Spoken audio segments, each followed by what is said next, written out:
Students, last lecture में जो हमने है अपना बियर्स लैम्बर्ट्स लॉ क्या कर लिया था, ख़त्म कर लिया था। ठीक है, आज जो हमें करना है that will be laws of photochemistry. बहुत इंपॉर्टेंट टॉपिक है भाई, फोटोकेमिस्ट्री का एग्जाम में बहुत बार पूछा जाता है लॉज ऑफ फोटोकेमिस्ट्री। ठीक है, दो लॉ हैं हमारे फोटोकेमिस्ट्री के। First is Grotthuss Draper law and second one is law of photochemical equivalence. ठीक है, ये जो लॉ ऑफ फोटोकेमिकल इक्विवेलेंस है इसी को हम आइंस्टाइन लॉ भी बोल देते हैं, या फिर स्टार्क आइंस्टाइन लॉ भी इसको क्या है हम बोल देते हैं। ठीक है, तो पूरी की पूरी फोटोकेमिस्ट्री जो है इन दो लॉ के ऊपर क्या है बेस है। तो सबसे पहला लॉ आज हमें करना है that is Grotthuss Draper law. ठीक है, तो ग्रोथर ड्रैपर लॉ क्या है, इसको हम फर्स्ट लॉ ऑफ फोटोकेमिस्ट्री भी बोलते हैं। दिया किसने था, ड्रैपर ने दिया था। कब, 1841 में। इसने कहा कि जब भी लाइट जो है किसी भी बॉडी के ऊपर फॉल करती है, तो जैसे ही लाइट किसी भी बॉडी के ऊपर फॉल करेगी उसका कुछ पार्ट तो क्या हो जाएगा भाई, रिफ्लेक्ट हो जाएगा। ठीक है, कुछ पार्ट क्या हो जाएगा, ट्रांसमिट हो जाएगा, और उस लाइट के कुछ पार्ट को वो क्या कर लेगी, एब्जॉर्ब कर लेगी। ठीक है, तो क्या बोला इसने कि कोई भी हमारे पास मॉलिक्यूल है या कोई भी बॉडी है, तो जैसे ही लाइट इसके ऊपर गिरेगी तो इसका कुछ पार्ट तो क्या हो जाएगा, रिफ्लेक्ट, कुछ पार्ट क्या हो जाएगा, ट्रांसमिट, और कुछ पार्ट को ये क्या कर लेगी, एब्जॉर्ब कर लेगी। ठीक है, अब ये जो एब्जॉर्ब्ड पार्ट है ना, सिर्फ यही पार्ट क्या है, रोल प्ले करेगा किसके अंदर, किसी भी केमिकल चेंज के अंदर। इसका मतलब जितने भी केमिकल चेंजेस होते हैं किसी भी फोटोकेमिकल रिएक्शंस में, वो ओनली किस वजह से होते हैं, वो ओनली एब्जॉर्ब्ड पार्ट की वजह से होते हैं। किस वजह से होते हैं, रेडिएशन जो एब्जॉर्ब हुई हैं उन्हीं की वजह से वो चेंजेस जो हैं देखने को मिलते हैं। हाँ, ऐसा ज़रूर हो सकता है, ज़रूरी नहीं है कि हर बार जो लाइट एब्जॉर्ब हो वो हर बार केमिकल चेंज करवाए। ये हमने लास्ट टाइम भी पढ़ा था। ज़रूरी नहीं है कि जितनी भी हमारा लाइट मॉलिक्यूल जो है एब्जॉर्ब करेगा, ज़रूरी नहीं है वो कोई ना कोई केमिकल चेंज करवाएगी, मतलब कोई ना कोई प्रोडक्ट में कन्वर्ट होगी। कई बार क्या हो सकता है, ऑल एब्जॉर्ब रेडिएशन में not necessary bring chemical change. जितनी भी हमारी रेडिएशन है वो ज़रूरी नहीं है कि क्या करवाएं, केमिकल चेंज करवाएं। ठीक है, जब कंडीशन फेवरेबल नहीं होती है केमिकल रिएक्शन के लिए, मतलब मान लीजिए इंटेंसिटी लाइट तो एब्जॉर्ब की मॉलिक्यूल ने, लेकिन हमारा मॉलिक्यूल अगर केमिकल रिएक्शन में नहीं गया, तो उस केस में क्या होगा, या तो वो क्या कर देगा, लाइट को री एमिट कर देगा। क्या कर देगा भाई, री एमिट कर देगा लाइट को। ठीक है, अब वो री एमिट अलग अलग वे से कर सकता है, जैसे मैंने लास्ट टाइम भी आपसे डिस्कस किया हुआ है कि वो री एमिट या तो फटाफट क्या है, इंस्टेंटेनियसली भी कर सकता है, जिसको हम क्या बोलते हैं, फ्लोरिसेंस, और जबकि क्या है, धीरे धीरे भी कर सकता है, जिसको हम क्या बोलते हैं, फोस्फोरेसेंस। इसका मतलब क्या हो गया कि जो एब्जॉर्ब्ड पार्ट है रेडिएशन का, वो क्या है, जो है केमिकल चेंजेस ला भी सकता है और नहीं भी ला सकता। ठीक है, अगर नहीं लाएगा तो वो क्या कर देगा, लाइट को रीएमिट कर देगा। रीएमिट करने पे या तो वो फोस्फोरेसेंस शो करेगा प्रोसेस, या फिर वो क्या प्रोसेस शो करेगा, फ्लोरिसेंस का प्रोसेस क्या करते हैं, शो करते हैं। ठीक है, ये तो हमारा फर्स्ट लॉ था जो क्या कहता है, जो किसने दिया था, ड्रैपर ने दिया था, जिसको हम क्या बोलते हैं, ग्रोथर्स ड्रैपर्स लॉ बोलते हैं। ठीक है, हो जाएगा।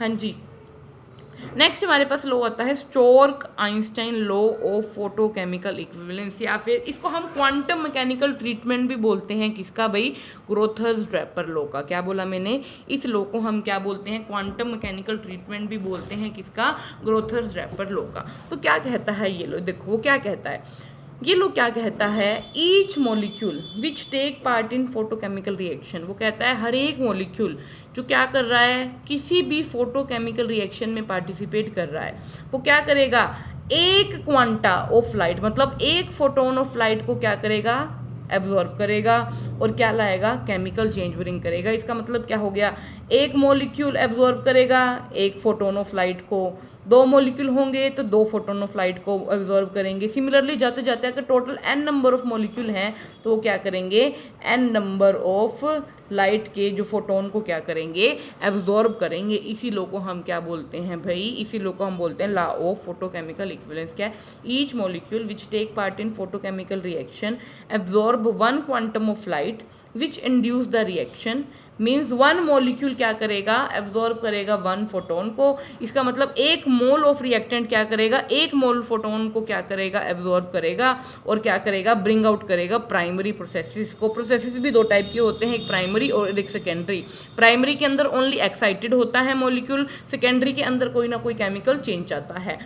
तो जैसे ही एक मोल हमारा मॉलिक्यूल का वो एब्जॉर्ब कर लेगा एक photon of mole of photon of light को, तो वो क्या है, प्राइमरी प्रोसेसेस के अंदर चला जाएगा। ठीक है, इसलिए अगर हम जब क्वांटम यील्ड की बात करते हैं तो वो हमेशा प्राइमरी प्रोसेसेस के केस में क्या रहती है, 1 रहती है। क्या रहती है, 1।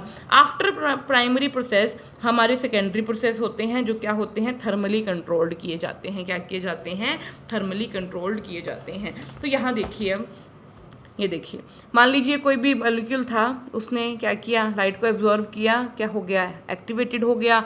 इस प्रोसेस को हम बोलते हैं प्राइमरी प्रोसेस। क्या बोलते हैं, प्राइमरी प्रोसेस। हर एक प्राइमरी फोटोकेमिकल प्रोसेस में हर एक मॉलिक्यूल क्या करेगा, एक फोटोन को क्या करेगा, एब्जॉर्ब करेगा। अगर n मॉलिक्यूल हैं तो n फोटोन को एब्जॉर्ब करेंगे। एक मोल ऑफ मॉलिक्यूल है तो एक मोल ऑफ मॉलिक्यूल को, एक मोल ऑफ फोटोन्स को क्या करेगा, वो एब्जॉर्ब करेगा। अब ठीक है, इसलिए क्वांटम यील्ड रेशो हमेशा क्या रहता है भाई, 1:1 रहता है। क्या रहता है, 1:1। ठीक है, तो आगे देखिए, अगर n नंबर ऑफ मॉलिक्यूल क्या कर रहा है, एक्टिवेटेड हो रहे हैं, तो वो एनर्जी किसके इक्वल आ जाएगी, वो किसके इक्वल आ जाएगी, NH-μ के इक्वल आ जाएगी। क्या आ जाएगी, एनर्जी हमारी, एनर्जी ऑफ एक्टिवेशन किसके इक्वल आ जाएगी, n मतलब कितने नंबर ऑफ मॉलिक्यूल हैं, और h-μ क्या हो जाएगा, फोटोन ऑफ लाइट हो जाएगा। तो energy of activation of 1 mole of molecule, एक मोल ऑफ मॉलिक्यूल्स के लिए एनर्जी ऑफ एक्टिवेशन क्या हो जाएगी हमारी, NH-μ हो जाएगी। म्यू की वैल्यू पुट कर दीजिए c में लैम्डा, तो ये क्या आ गया हमारे पास। इसी को हम क्या बोलते हैं, आइंस्टाइन बोलते हैं। आइंस्टाइन क्या होता है कि एक मोल ऑफ सब्सटेंस हमारा कितनी एनर्जी एब्जॉर्ब करेगा, एक मोल ऑफ सब्सटेंस हमारा कितनी एनर्जी एब्जॉर्ब करेगा, ऑब्वियस है एक मोल ऑफ फोटोन ही तो एब्जॉर्ब करेगा। तो उस एक मोल ऑफ फोटोन को क्या बोलते हैं, आइंस्टाइन बोलते हैं। क्या बोलते हैं, आइंस्टाइन। ठीक है, देखिए कुछ भी नहीं है, हमने कहा कि एक मॉलिक्यूल जो है एक फोटोन ऑफ लाइट के मॉलिक्यूल को एब्जॉर्ब करेगा। अगर n नंबर ऑफ मॉलिक्यूल है तो n फोटोन को एब्जॉर्ब करेंगे। अगर एक मोल है हमारे पास मॉलिक्यूल का तो वो एक मोल को क्या करेंगे, लाइट के फोटोन को एब्जॉर्ब करेंगे। तो जो पर मोल जितनी लाइट एब्जॉर्ब कर रहा है उसी को हम क्या बोलते हैं, आइंस्टाइन बोलते हैं। क्या बोलते हैं, आइंस्टाइन। आइंस्टाइन क्या होता है भाई, क्वांटिटी ऑफ एनर्जी एब्जॉर्ब्ड पर मोल ऑफ रिएक्टिंग सब्सटेंस, मतलब एक मोल जो रिएक्टिंग सब्सटेंस का हमारा एब्जॉर्ब कर रहा है लाइट को, उसी को हम क्या बोलते हैं, आइंस्टाइन बोलते हैं। क्या बोलते हैं, आइंस्टाइन, जो किसके इक्वल होता है, NH-c डिवाइड बाय में लैम्डा के इक्वल होता है। बस यही करना है, इनकी यूनिट्स हमें नहीं करनी है। उसके बाद डायरेक्टली हमें क्या करना है, क्वांटम यील्ड क्या होती है और क्वांटम एफिशिएंसी, या फिर हम क्या बोल देते हैं, of a photochemical reaction. Quantum yield क्या होता है, अभी हमने पढ़ा कि स्टोर्क आइंस्टाइन लॉ क्या कहता है कि हर एक वन क्वांटम और फोटोन ऑफ लाइट एब्जॉर्ब करे होगा 1 पर मोल एब्जॉर्बिंग रिएक्टिंग। इसका मतलब हर एक मॉलिक्यूल क्या करेगा, जो है एक क्वांटा ऑफ लाइट को क्या करेगा, एब्जॉर्ब करेगा। ये अभी हमने पढ़ा है।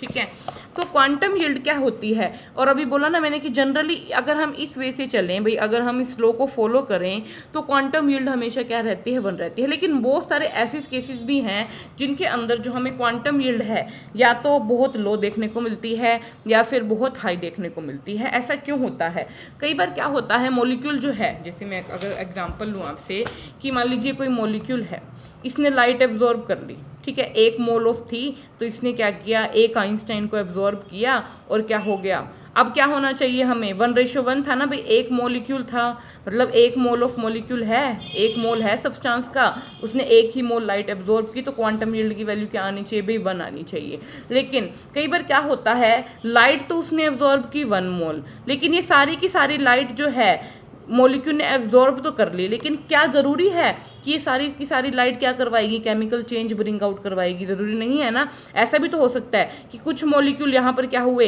एक्साइटेड तो हुए, लेकिन एक्साइटेड होने के बाद वापस वो कहाँ आ गए, ग्राउंड स्टेट पर आ गए। तो उस केस में क्या है, हमें क्वांटम यील्ड की वैल्यू क्या मिलती है, लो मिलती है। अब हाई क्वांटम यील्ड भी मिल सकती है, मतलब ग्रेटर देन 1 भी हमें क्वांटम यील्ड क्या है, मिल सकती है। कैसे कि मान लीजिए आपने लाइट तो डाली मॉलिक्यूल के ऊपर, लेकिन मॉलिक्यूल के अंदर क्या हो गया, कुछ और अदर क्या बन गए, जो है रेडिकल बन गए, और वो रेडिकल ने क्या कर दिया, फर्दर जो रिएक्शन है और भी फास्ट करवा दी। ठीक है, तो उस केस में जो क्वांटम यील्ड क्या मिलती है, हमें ग्रेटर देन 1 मिलती है। तो कितनी हमें क्वांटम यील्ड मिलती है, तो हम जितने हमारा जो है क्वांटम एफिशिएंसी क्या होती है, वो होती है कि कितने नंबर ऑफ मॉलिक्यूल्स ने रिएक्ट किया।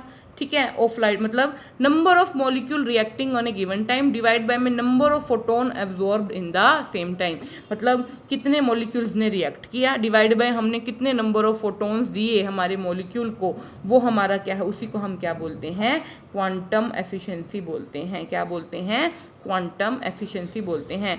तो कितनी हमें क्वांटम यील्ड मिली है या कितनी क्वांटम एफिशिएंसी मिली है, वो हम क्या है इस फॉर्मूला से क्या कर सकते हैं, कैलकुलेट कर सकते हैं। इसका दूसरा भी ऐसे भी लिख सकते हैं कि कितने नंबर ऑफ मोल्स ने रिएक्ट किया डिवाइड बाय में number of Einstein of energy absorb in a same time, भाई कितने आइंस्टाइन ऑफ एनर्जी एब्जॉर्ब किया उस मॉलिक्यूल ने उस गिवन टाइम में। ठीक है, तो इसी को हम क्या बोलते हैं भाई, क्वांटम एफिशिएंसी बोलते हैं। क्या बोलते हैं, क्वांटम एफिशिएंसी या फिर क्वांटम यील्ड भी बोल देते हैं।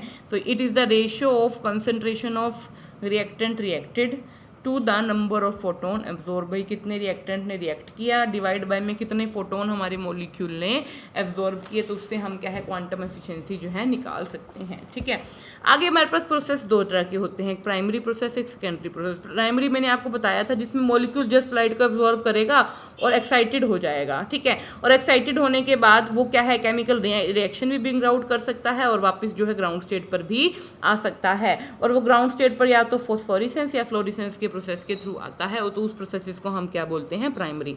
सेकेंडरी के अंदर कुछ ना कुछ केमिकल चेंजेस होंगे। ठीक है, प्राइमरी प्रोसेस के बाद कौन से प्रोसेसेस होते हैं, हमारे सेकेंडरी प्रोसेसेस होते हैं। ठीक है, अब सेकेंडरी प्रोसेसेस क्या है, एक से ज़्यादा स्टेप भी इन्वॉल्व कर सकते हैं। सेकेंडरी प्रोसेसेस में क्या है, चेन रिएक्शन होती है और जिसकी वजह से है सम रिएक्शंस तो है हाई क्वांटम यील्ड देती हैं, लेकिन कुछ क्या देती हैं, लो क्वांटम यील्ड भी देती हैं। ठीक है, तो एग्जांपल आपको दे रखे हैं, देखो 2HI, जैसे प्राइमरी प्रोसेस जिसमें मॉलिक्यूल सिर्फ एक्साइटेड हो गया, सेकेंडरी में चेन रिएक्शन हुई, हमारा मॉलिक्यूल क्या कर रहा है, या तो हाई क्वांटम यील्ड देगा या फिर लो क्वांटम यील्ड देगा। ठीक है, नेक्स्ट आता है कि हाई क्वांटम यील्ड और लो क्वांटम यील्ड कब मिलती है। ठीक है, तो ये वाला जो टॉपिक है हम हमारी नेक्स्ट क्लास में क्या करेंगे, डिस्कस करेंगे। तब तक आप ये समझ लीजिए कि क्वांटम यील्ड क्या होती है। ठीक है, कि अगर सारे के सारे रिएक्टिंग मॉलिक्यूल रिएक्ट कर जाएं किसके साथ, जितनी भी लाइट उसने एब्जॉर्ब किया, तो क्वांटम यील्ड हमेशा बन रहती है। लेकिन क्वांटम यील्ड हमें लेस देन 1 और ग्रेटर देन 1 भी मिल सकती है। कब मिलेगी वो भी मैंने आपको बता दिया।